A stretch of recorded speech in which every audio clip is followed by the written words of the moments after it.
This is Stacia, and today we're going to look at the main line of Evan's Gambit.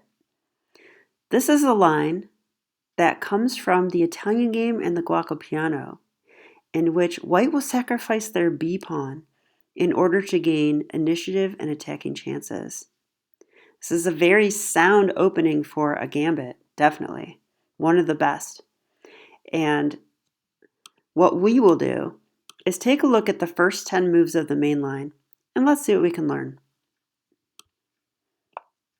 Starts off with pawn to e4, e5, knight f3 attacking the pawn, knight f6 defending it, and bishop c4, plopping the bishop down on this excellent diagonal, aimed right at f7. This is known as the Italian game, and now black responds with bishop c5.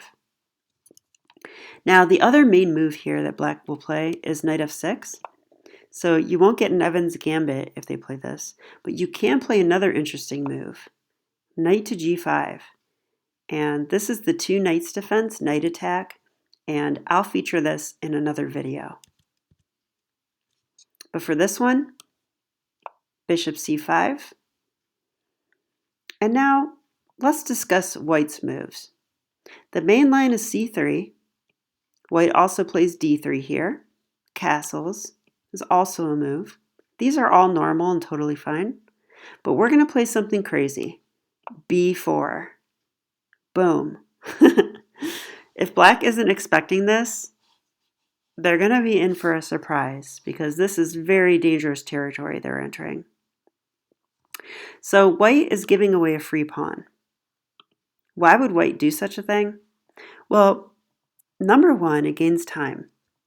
Black has to respond to this. The bishop's currently under attack, so they should take it. It's actually not that great to take with a knight. The knight will be misplaced. So they take with the bishop. And now we play c3.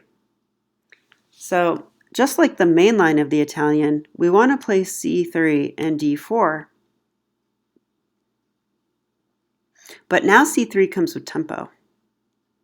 The bishop must move again to a5. Sorry about that. And now d4. Thrusting in the center. Now we have the strong pawn duo in the center of the board, and black had to move their bishop 3 times. Now what's the point of sacrificing the b pawn? Well, it is to gain time like I mentioned, but the other reason is that if this pawn is not on b2, it opens lines for white, and these can be used for attacking chances. The main one here is that the bishop can now come to the a3 square. And if the bishop comes there, it's going to slice into the black king side and maybe prevent black from castling. Might even prove to be fatal, so something to keep in mind when playing this. Also, we have a semi-open b file. Maybe the rook can use that later. Now the main line for black in this position is pawn takes d4. Now my instinct is to take back with my c-pawn, but it must be a computer glitch. What's going on? Mean computer. No, this pawn is actually pinned.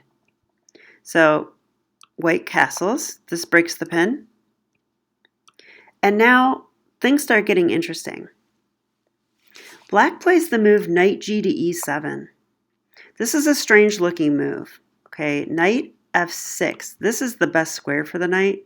So why on earth would grandmasters put the knight here? Well, the reason is this. It's a dangerous position. After knight f6, that bishop a3 resource I mentioned, that comes in handy. Suddenly, black can't castle.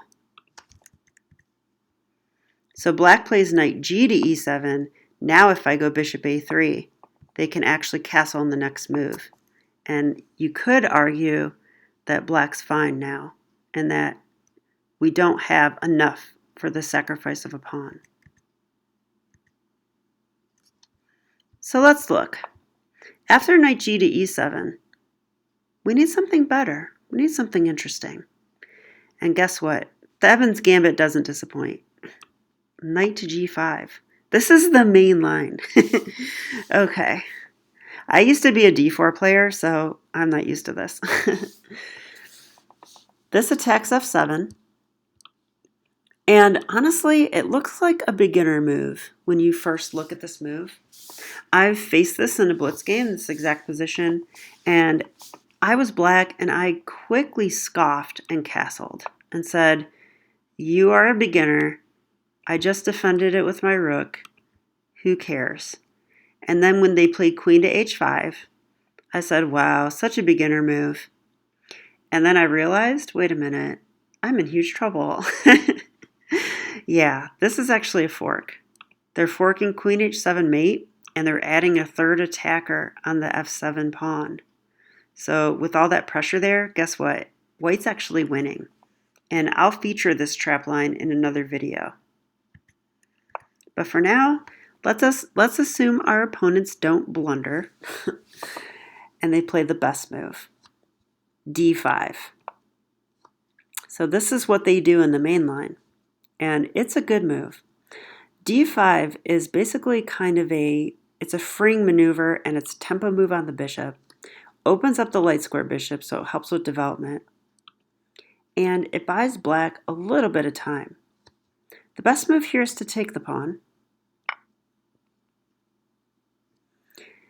It does seem scary because this opens the E file. Notice there is pressure there as well. Still have this too. And but black has a point. This move is actually a huge buzzkill for white, so be warned. Knight to e5. Now black has to really know what they're doing to find this. But this move is very nice. This is actually a tempo on our bishop. Guess what? That bishop is hanging. The knight also defends here. The knight threatens to station on the g6 square. And on top of that, if we attack the knight, f6 might be a move. This is actually a very strong move. It's so strong, in fact, that in the main line, white kind of feels they're out of tricks. And they go for a different move here. The move in the main line is queen takes d4. Now, to explain this move, I want to tell you something. When you play a gambit, a lot of times you're playing for initiative, attacking chances, but you're also playing for a third reason, to gain back your pawn at a precise moment. And I think queen takes d4 does that. So we're taking back our pawn, and now we're attacking the knight, we're defending the bishop, and we centralize our queen. So this is a good position for white. Now in the main line, they play f6.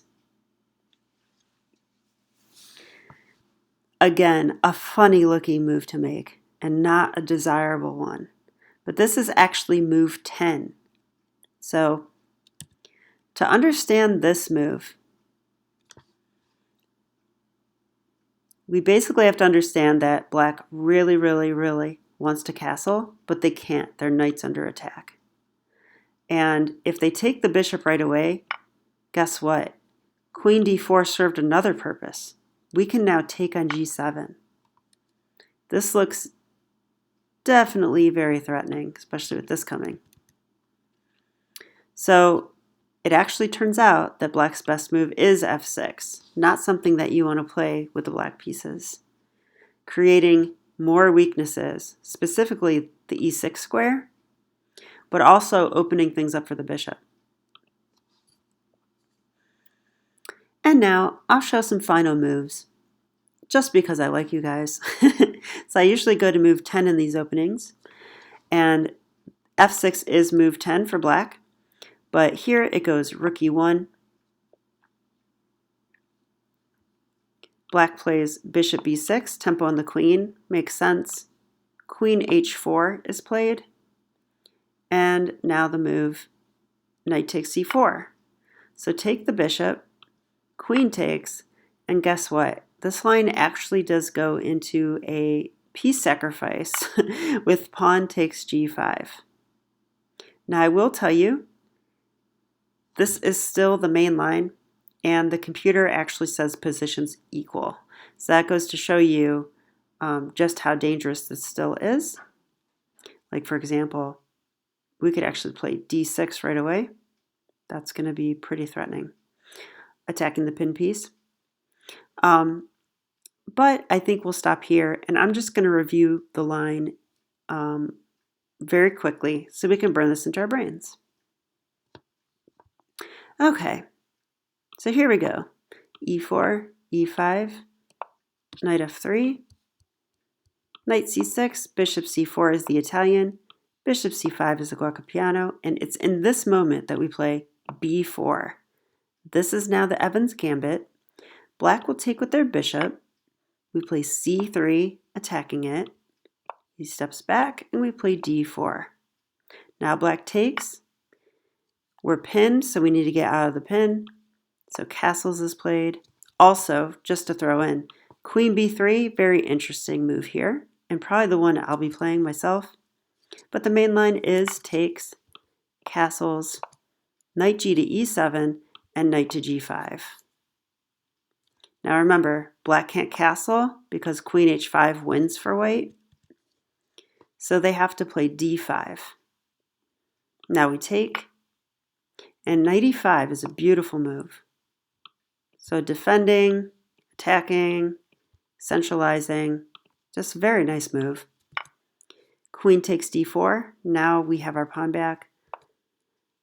f6, a very ugly move, but unfortunately for black, that's the best move here. Rook e1, bishop here, queen here, takes, takes. And now we take the knight as black.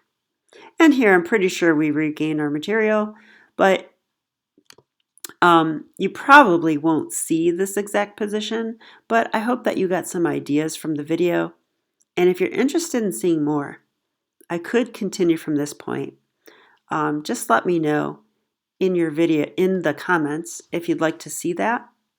If I get, let's see, 3 comments of people saying they would like to see a game in the main line of the Evans Gambit, then I will come back and analyze a full game played by top players. So that's my offer to you guys.